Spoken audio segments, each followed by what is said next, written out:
রাষ্ট্র পুনর্গঠনে যুক্তরাষ্ট্রের সহায়তা চাইলেন ডক্টর ইউনূস। মুক্তিযুদ্ধ না করেও সনদ নেওয়া ব্যক্তিদের বিরুদ্ধে ব্যবস্থা জানিয়েছেন উপদেষ্টা। অগ্রাধিকার খাতে $200 মিলিয়ন সহায়তা দিচ্ছে যুক্তরাষ্ট্র। দিনভর ঝিরিঝিরি বৃষ্টিতে জনজীবন বিপর্যস্ত। জুলাই আগস্টের আন্দোলনে বিএনপির 422 নেতাকর্মী নিহত জানিয়েছেন ফখরুল। পদ্মা সেতু থেকে ফেলে খালেদা ইউনূসকে হত্যার হুমকি, হাসিনার বিরুদ্ধে মামলা। সাবেক জনপ্রশাসন মন্ত্রী ফরহাদ হোসেন 5 দিনের রিমান্ডে।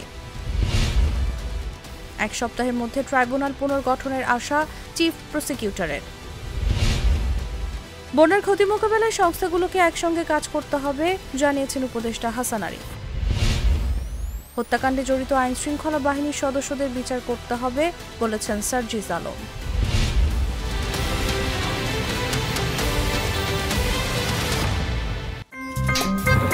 আমার একটা স্মার্ট সিদ্ধান্তে 25% গ্যাসের খরচ কমেছে। ভাবছেন কিভাবে? সাধারণ গ্যাস স্টোভ বদলে আমি এনেছি আরএফএল গ্যাস স্টোভ। এর সাইন্টিফিক নজল ও ব্রাস বার্নার ক্যাপ সমানভাবে তাপ ছড়িয়ে রান্না করে দ্রুত, তাই গ্যাসও বাঁচায় 25%, টাকাও বাঁচে 25%। আরএফএল গ্যাস স্টোভ নিরাপদ ও গ্যাস সাশ্রয়ী।